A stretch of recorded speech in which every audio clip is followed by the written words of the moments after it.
Hello, and welcome to Juneteenth 196 2020 Special Edition. B-HBrilliantMinds Project Inc. is honored to bring to you invited guests who will tell their personal life stories from past to present. B-HBrilliantMinds Project Inc. understands the importance of leaving a legacy that will carry on after we are gone. We know that it is our responsibility in keeping our stories alive, creating opportunities for the videos to be shown and the voices to be heard through our community leaders. The Juneteenth 196 2020 Special Edition will capture the essence of why we are celebrating and honoring the backs, the shoulders of our ancestors who we stand on. Their faith, their resilience, their strength, their blood, sweat, and tears are the building blocks for the generation to come. We are blowing into the wind of creation as we create and prepare the brilliant minds of the future towards excellence. This evening, I have with us Johwell, and he's going to introduce himself and his business and everything. We're going to do all his personal information. Hello, nephew. I call you nephew. Go right ahead.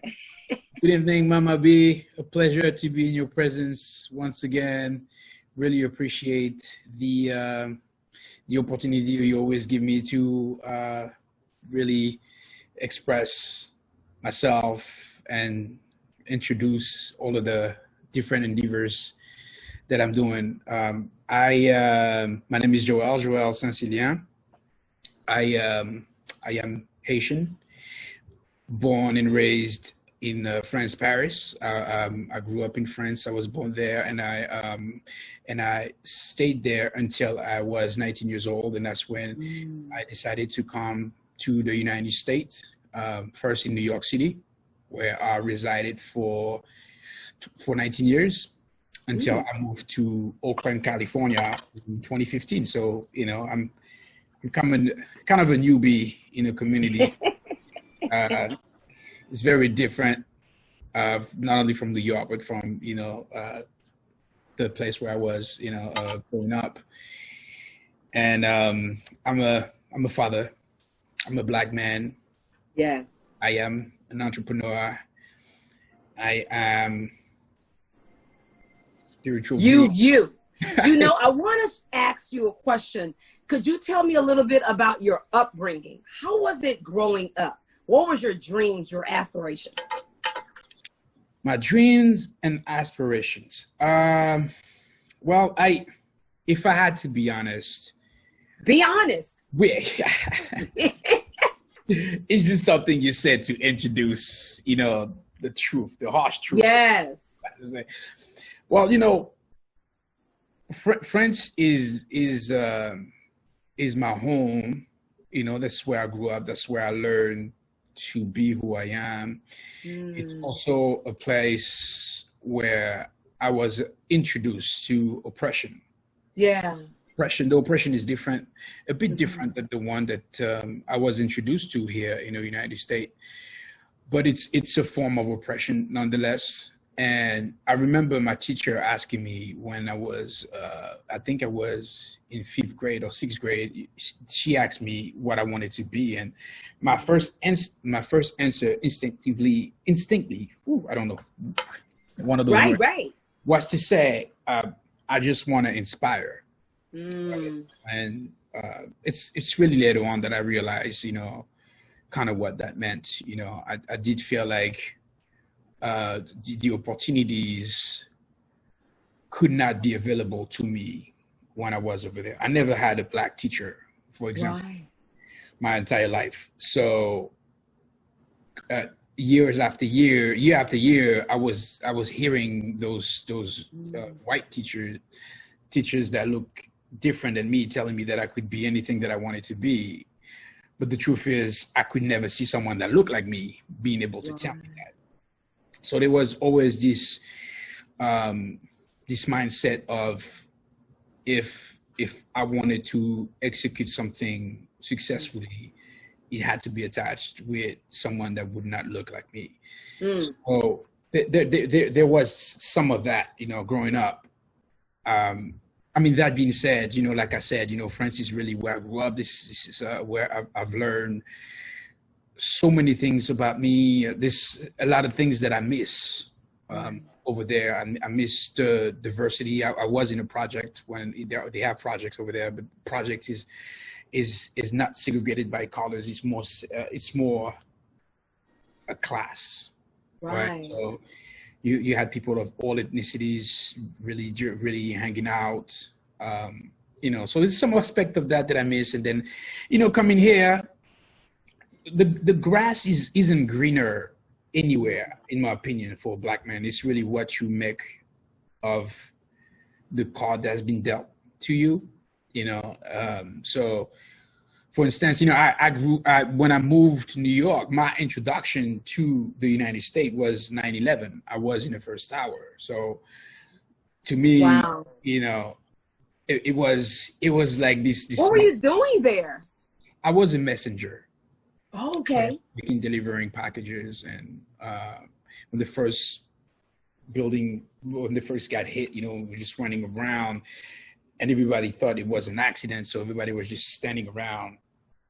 And then we start seeing people jumping off the building, and then the second plane hit the second building, and that's when we knew it was a terrorist attack.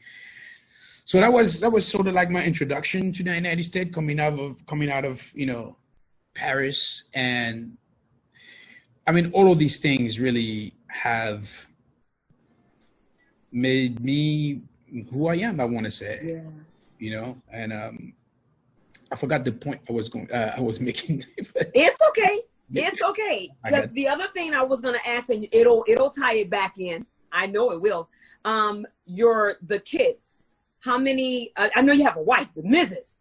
Tell me about your family. You know, your parents and your established family that you started. Right. Yes. Well, my queen was born in Togo, West Africa. Yes. But then she grew up in France. She moved to France also when she was 2, but we didn't meet over there. We both grew up in France, but we didn't meet over there. We met here. Actually, I was in New York and she was in California. And I was working my nonprofit, and she volunteered to help us with the nonprofit. So she was doing a lot of online work with us, and you know, I really loved her heart.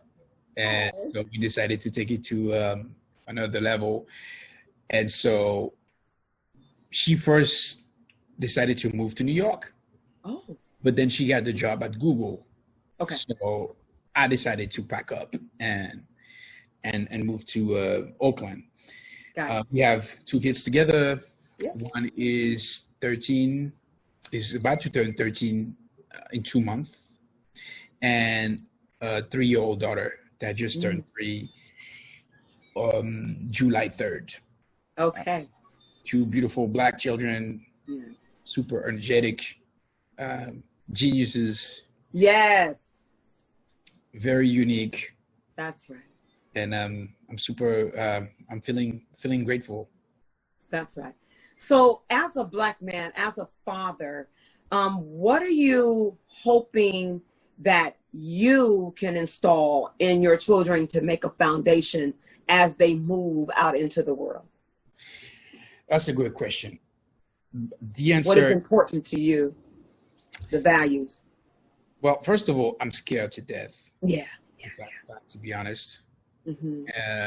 And I don't want to inflict that fear onto them. Yes. I'm not scared for me. I'm scared. Right. And I don't want that to lead the actions that I'm taking when it comes to them. So I've decided I'm just going to be myself, and I'm just going to let them be themselves. And that means, I mean, of course, you know, I introduce them the values of, you know, of love, of selflessness, of respecting other people's spaces, knowing how to make sure that people respect their spaces. And that means not only people outside of this house, but us also, right? Because I do have my own space, right? And it's just now we have a bigger circle that we are sharing all together. And with that comes a lot of, you know, we have to compromise other stuff in our everyday life. And I just, for them, from me to them, is just really about acknowledging what you like to have in your space and what, you know, needs to happen when you're sharing it with other people, right? You know, it's a lot of a consideration, you know, reflection, a lot of understanding of what the intent versus how it's perceived, right? Understanding all of these different things, you know, and really the harsh truth of what it means to be a Black person living in this world, right? And not just in America, right? That goes all the way, that oppression goes all the way to the motherland. It goes, I mean, we just came back from Togo, beautiful country, beautiful spirit, up and coming, super energetic people. And also you have those gigantic billboard with white woman face selling products to bleach your skin, right? And the language that's being used is, if you want to look like a goddess, you know, make sure to use that cream, you know. And to me, it feels really oppressive, especially to my young Black daughter, which is like a chocolate drop, you know. So what does that mean? You see all these things, you know, absolutely. And then you have America, of course, you know, and the systemic racism, the constant oppression, and then you go to France, where, you know, it's a different sort of oppression, but it's always the Black person that gets the short end of the stick. So, I mean, me really serving them all that truth at the same time, letting them know that there is a place for them to be themselves. It starts at home, of course. And then when you go out to the world, you know, learning that your space, you know, if you decide to share with someone, that person needs to really respect it, and you respect it as well. And it shouldn't mean that you have to compromise the core values. You can compromise some of your habits, right? If you are with a partner now, you know, it doesn't make sense for you to go out at any time of the day when that person would like to spend some time with you. When you know, absolutely, these are some of the compromises, right? But stuff like your spirituality, the way that you would like to give, right? These things, it needs to be like an understanding when you share that space with someone. I am not going to change that, right? This is who I am. So it's very complex, man. Like I said, I have no idea what I'm doing. So, but it's okay. What I hear, which is so awesome, is that you are, to me, are setting foundational practices and beliefs for relationships, for work. You know, all of those are then the foundation that they're going to, those are building blocks that you're setting with them. All of those things we need in the workspace, we need in relationships, we need dealing with each other in the world. So us being able to give our children the foundations as they move, because they're going to go through a whole lot of, like we've done, but at least you have installed some values with them. You know, especially as you were saying, as a young chocolate drop. the beautiful little rose, you know, and then your king, the little prince. He's a prince. He ain't king yet. he gonna develop it. Oh, yeah. Yeah, you know what I'm saying. So, but all of that it's a beautiful thing. And that leads me into my next question about, it does my heart so, it just, oh my God, when I see Black love. And when I see you and your queen, I see the essence of Black love. And that to me is so beautiful. That's who we are. Now share a little bit about that. You know, the relationship with your queen. How do you guys compromise? How do you make that Black love? What is Black love? What do we have to do? Wow. What do we have to do? That's some advice I'm not fit to give, I want to say. You doing something though. You doing something. Right. It's a work in progress. It's a constant. Okay, there we go. Before her, first of all, I never have been in a relationship for over a year. I mean, I guess before that was a year and a half. So like I said, I really am freestyling, and there's a lot of that compromising sometimes that is so hard to do when it comes to my space. You know, that's why I love this garage. You know, it's your man cave. That's the silver lining of Shelter in Place. You know, movie is that I had to turn this into my office, and no one gets in there. Right? And, that's right. But when it comes to me and Donna, I think first thing first is mutual respect. Yes. That's what has has really made me want to pursue with all the ups and downs. I could not see myself being with anybody else right now, because there is this understanding of respect. Right. Yes. And mind you, we are very different. Right. And the thing, like I said, again, the thing that we really understand is the sharing of space with respect. Like, for example, I'm the only one in my house that doesn't eat meat. Right? Oh, okay. And that comes from it's not even a spiritual thing. It really is.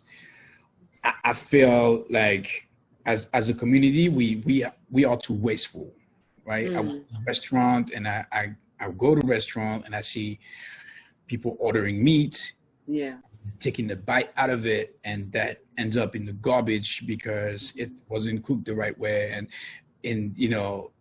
and to me, there's the process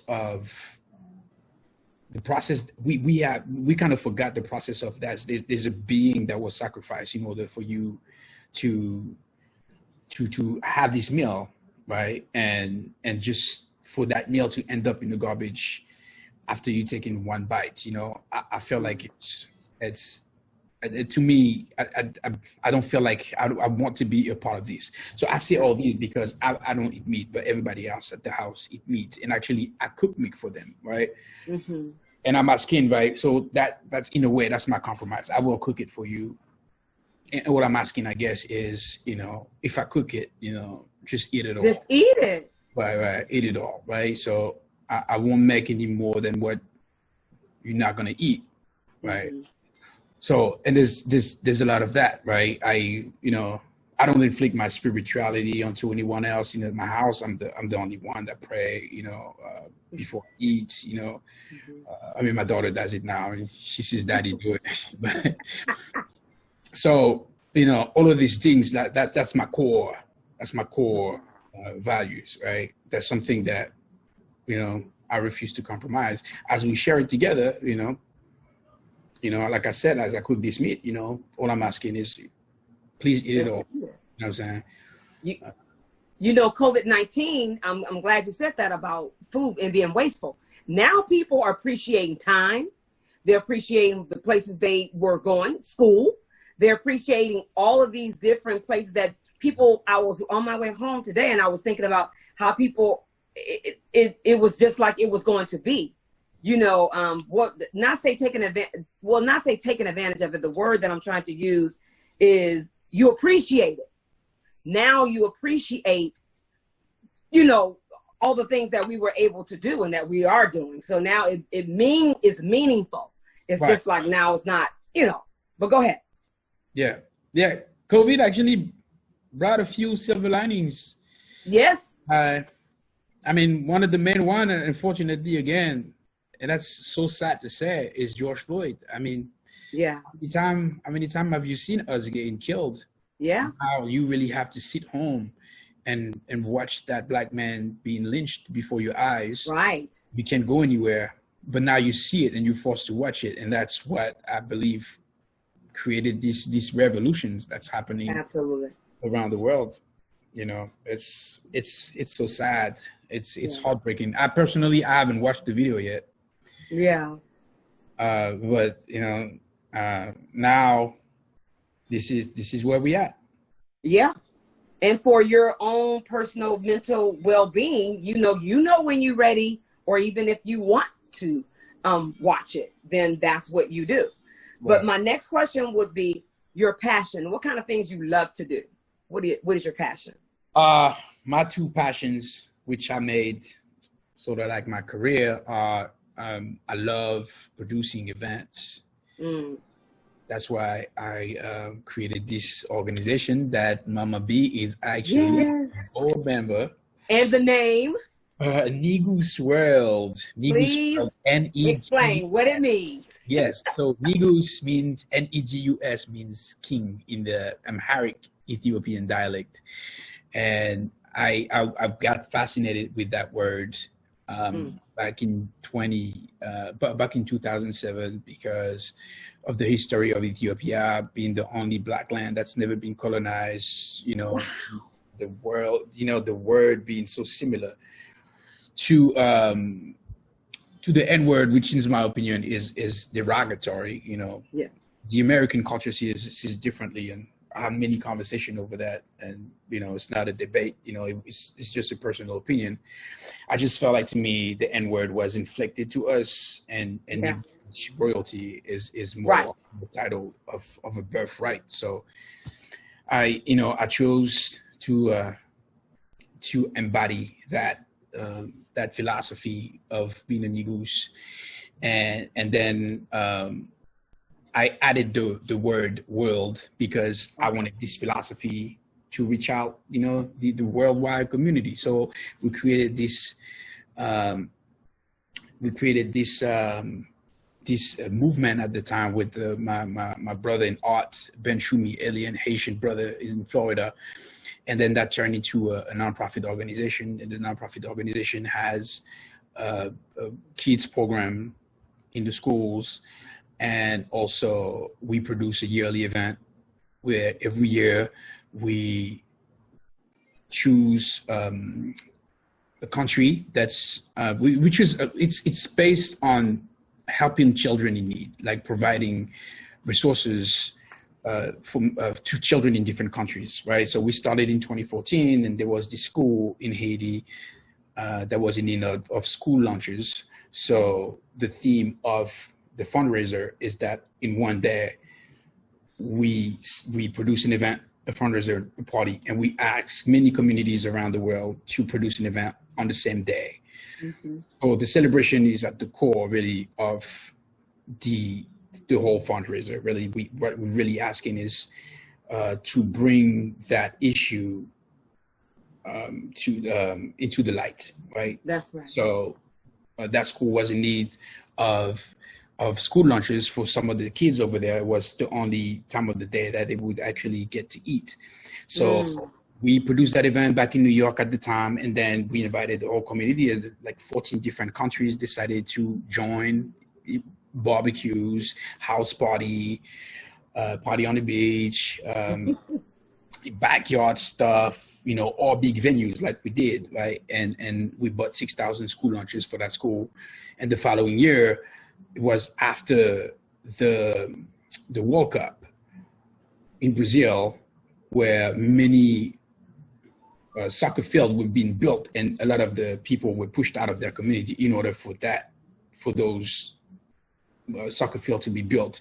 And now, after the World Cup was done, they didn't even open the field to people in the community, right? They were just being left there to rot while people didn't have a home. So we partnered with an organization called Love Football, which is what they do. They build soccer field, and we did a fundraiser to contribute to the cause, and we built a soccer pitch in a Brasilia Temosa community, which was like, it was amazing. So every year is a different themes. It's Tanzania,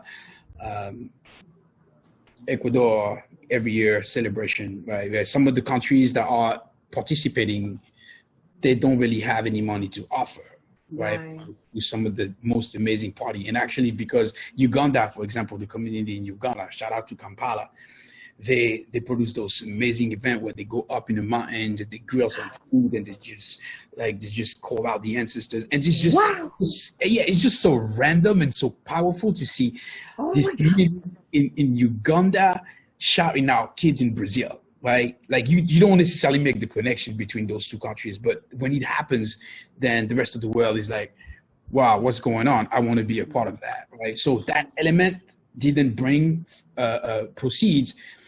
money proceeds, but it brought like awareness to the subject that actually encouraged like more country to be part of it. That year it was like 22 different communities around the world that participated, right? And I really credit Uganda for really putting the word out there.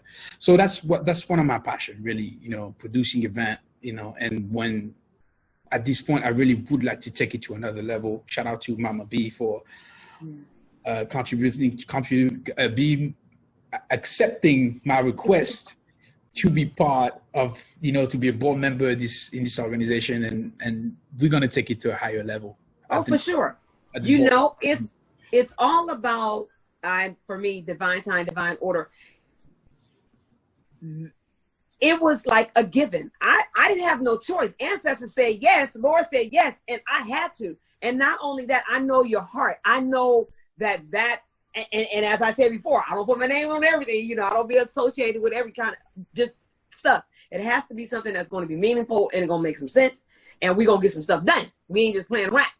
So to be even asked to be on the board, that was like a blessing for me, and I'm grateful to be a part. And whatever we can do and what we going to continue to do, I'm so excited about what's getting ready to happen next. I want to acknowledge this before I talk about my other passion is, like I said, I'm a newbie in the Bay Area. It's, it could be challenging, but I really appreciate the way that you have been making me feel welcome ever since we've met. Always inviting me to your ventures, and I felt very special in your presence. Just the energy that you're giving me and my children every time that we are around, I do feel like royalty, and I love that. That's part of the stuff that I want my children to grow up in naturally, right? It's love, natural love. And thank you. Yes, Ashe. Oh, I thank you. And it's about, like we were saying, we are in people's lives for a reason.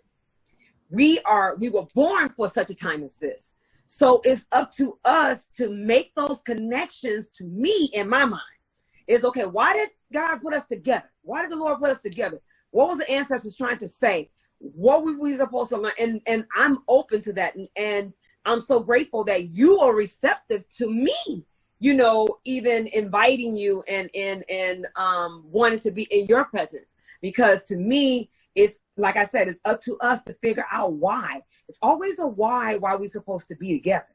And it was for these things to do. Mm-hmm. We got to get it done, and it's going to get done. Right. Yeah, absolutely. I feel exactly the same way. And my second passion is film, making yes, film. Now tell me yes. Yes, that's telling stories and putting it together and just writing it, and that's what I'm hoping. I'm working on this great project right now. Actually, I'm not really allowed to say it. Okay. Get into that. But right, I get it.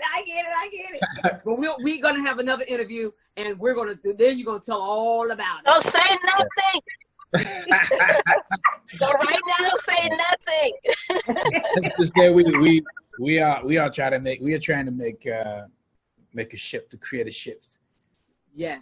And It's going to create a shift in such a time as these. And you know what I look at too, when you were talking about the George Floyd movement and all of these things on bringing it nationally aware of all this, is that this to me is our civil rights movement for the young folks.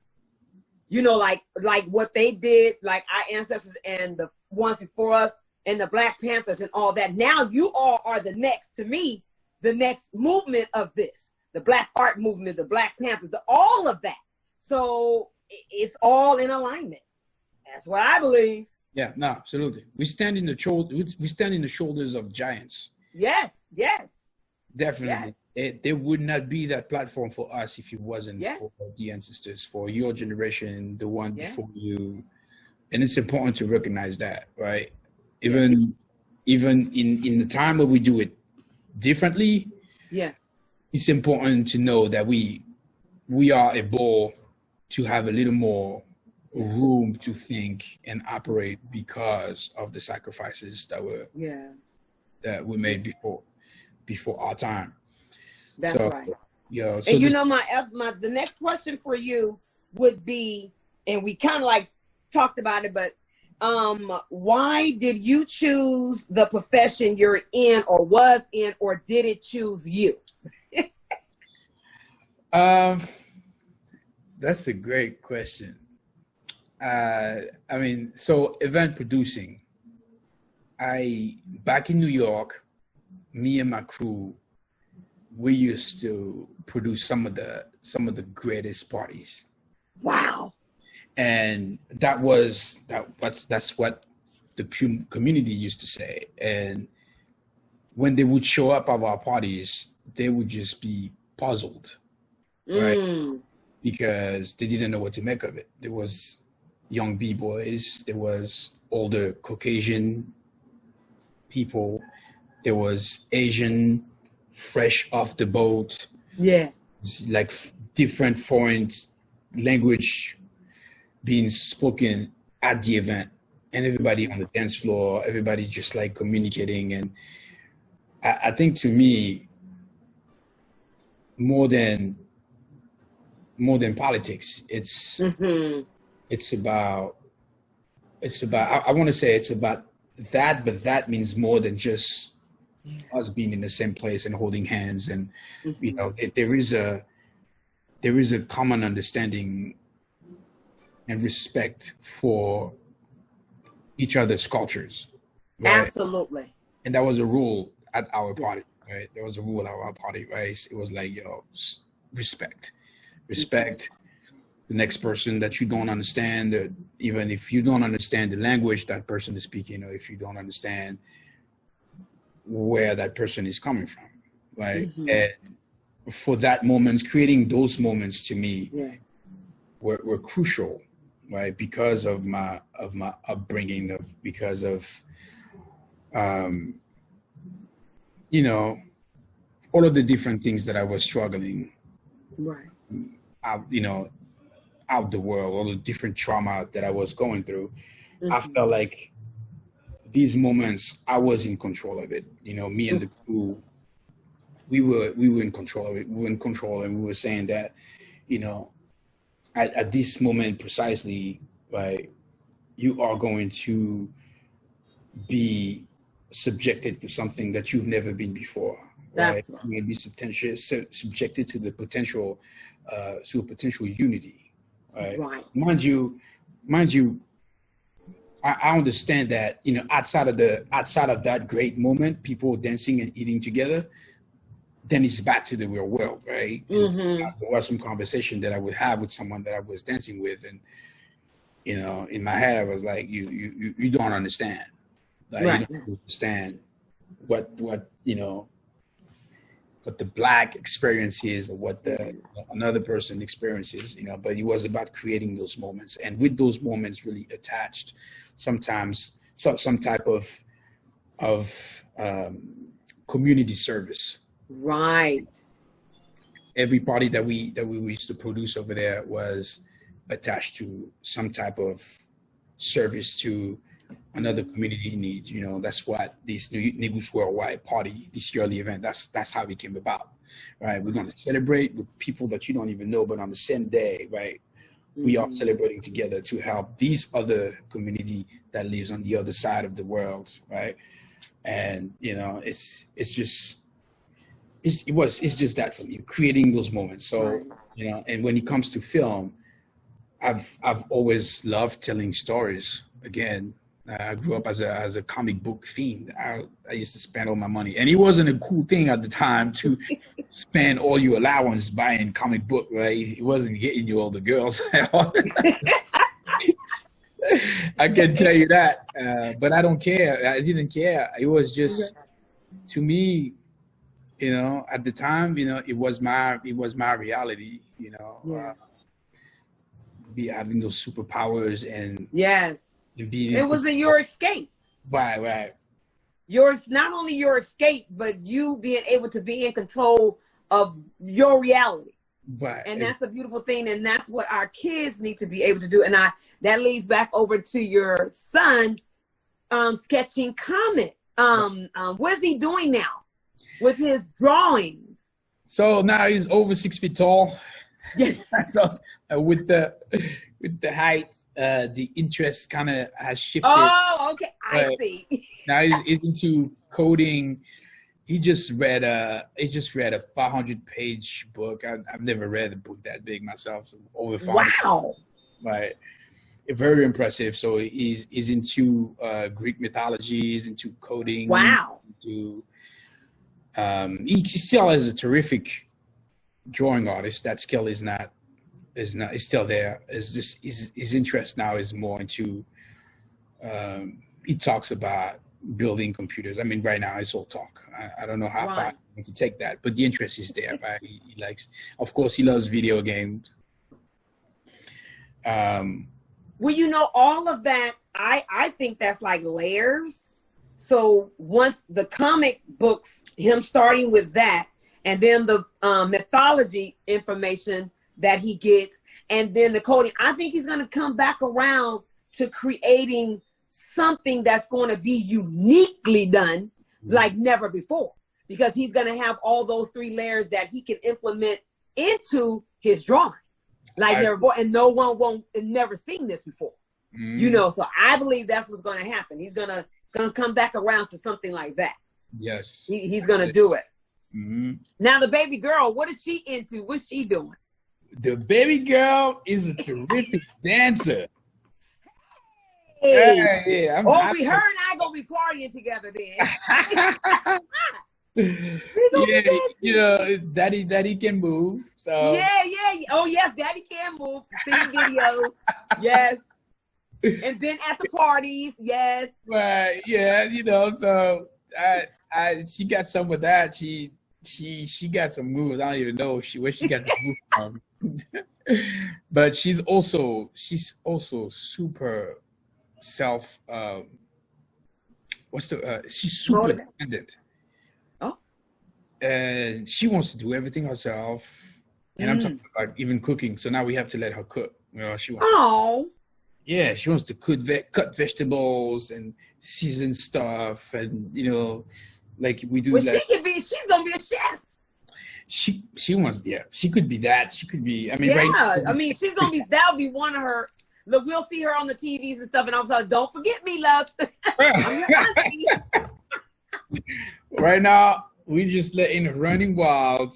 Right. All of her ideas, you know. She sees me working out. She start working out. She start reading books on her own, and you know, so she's discovering the world. And now, you know, we together all the time. That's right. She's picking up on mommy's passion, daddy's passion, is her brother's passion. And I think she's building that into her own self. And I'm curious. I'm really excited to see where that's gonna lead. Well, you know, that's beautiful. My other last question for you, I have others that will keep this conversation going. It is, what would you like to create, share, or give to the world for your legacy? And we already know you're doing some of that through film. So, you know, and then Negress World, we already know. But what would be, you know, all those connections? What else would you? I have to be honest, I wouldn't know how to answer that question. Yeah, I feel like I'm just discovering myself right now. I turned 42. Oh! Yeah, and I feel like I'm just now sort of growing into the man that I was looking up to before. Yes. So it's, you know, just now, you know what I mean? And so what I would want, for example, my direct children to see them do, what I would just leave to them is just like, don't be afraid to discover, who you are, right? And there's going to be a lot of obstacles. I could be one of those obstacles, you know, this stuff that I see my children do, and I'm like, you know, growing up from a different era, different culture, you know, I could see myself, you know, feeling resistant to the stuff that they could be into, but that's also part of the process that I'm encouraging them to be, right? When I was growing into my own self much younger, I didn't have the mean, I want to say. Yeah. Kind of, you know, go over that and say, no, I'm going to be that. It was very different for me. It came way later to really be comfortable, actually be confident in my own power, right? And actually that confidence grew when I first started working at the school, the school in the Bronx, with the founding principal, as a Black principal, with the very diverse staff and teachers. And when I say diverse, I mean the community is 85% Black and brown, so the staff would mirror that, right? That's beautiful. Exactly. It was represented by the community, and you know, that seeing those teachers telling students you can be anything that you want to do, what you want to be, really made me feel like there is some truth to it now. And that's when I saw, and this principal and I, we became, you know, very good friends. We brothers, actually. And that relationship really has led to going for my dreams now, you know, and successfully at it. So, and what is the brother's name, and what was the name of the school? Jamal Bowman, which is he's now Congressman Jamal Bowman. Woo woo! Yes, he defeated, first time running for office, he defeated an incumbent that was there for 31 years, 16 terms, and he won by a landslide. He you know, that's another story of how we've been okay with the acceptable for too long, right? The voting turnout there's like 400,000 registered Democrat in that district, and keeps winning every 2 years with 20,000 votes. Right? It's because no one is engaged. So when it took place, right, when he started running and when he started talking about the issues that he was addressing, the issues that people in the community didn't even know that there was it, right? They didn't even know that they didn't have to starve. They didn't even know that they didn't have to live in houses infested with roaches and kids have respiratory issues. So when he ran, it tripled the voting turnout, right? Wow. Because it was like, he literally said, this guy is winning with 20,000 votes. I can knock on 25,000 doors myself. That was it. And that's right. Won by a landslide, you know. So this person really is the one man that really helped me, inspired me to be my true self. And that's what I would want to give as a legacy, right? Just believe in your genius. Yes. And that's why B-HBrilliantMinds was definitely created too. It means begin healing brilliant minds, or blessed hallelujah, whatever you want to say. People were thinking that before, they were like, oh, that's your initials. And I didn't even think of it being Barbara Howard. It didn't even come to me. I was like, no, that's not what it means. And then I said, oh my God, it is the initials of that. I said, but no, it was begin healing brilliant minds. And when you were talking about having no African-American Black teachers while you were in school, and now being able to be one of those Black teachers at the school that the brother was a part of, and then having those Black teachers there, it is significant. And as you were saying, just by that alone, how it impacts a person growing up, and then when you get older, now to be able to be in that environment that you didn't get a chance to have when you were growing up. That is so freaking it's a beautiful thing. It is. Yeah. It's a beautiful thing. Serendipitous. Yeah. It's a beautiful thing.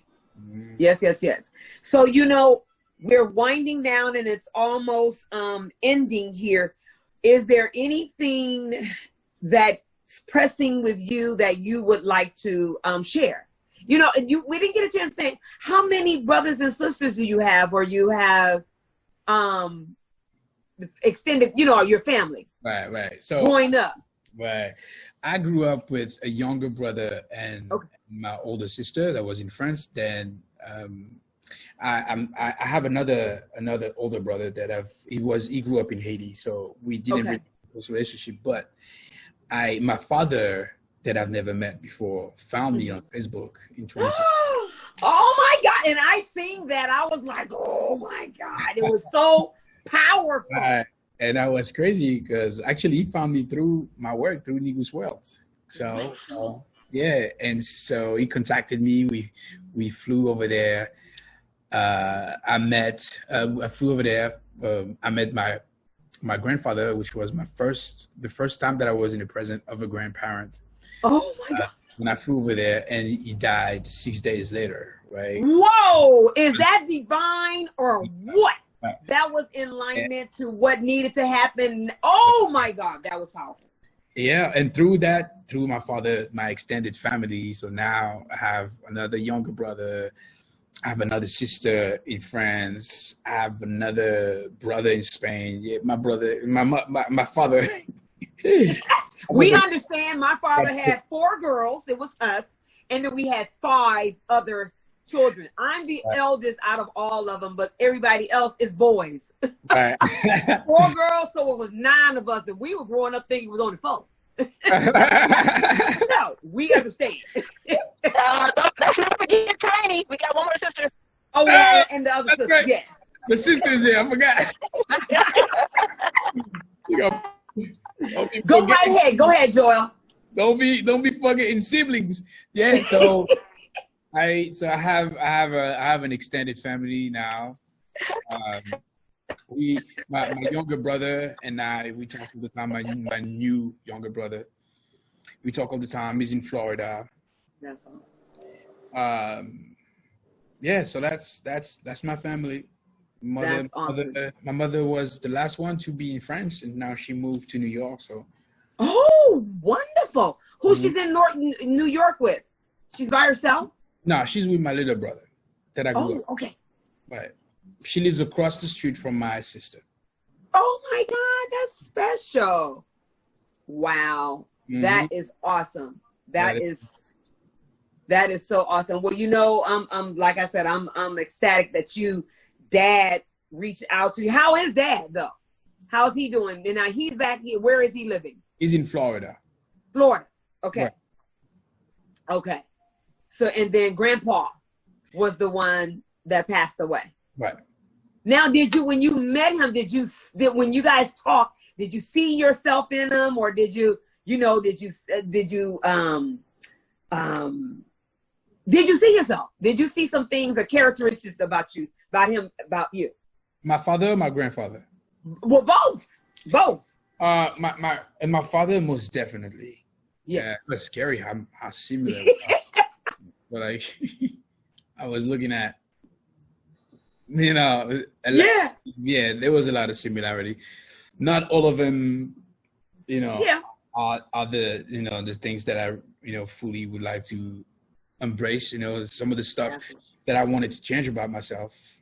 As a matter of fact, you know, that really made me take a good look at was, and, you know, really reinforcing my will to grow.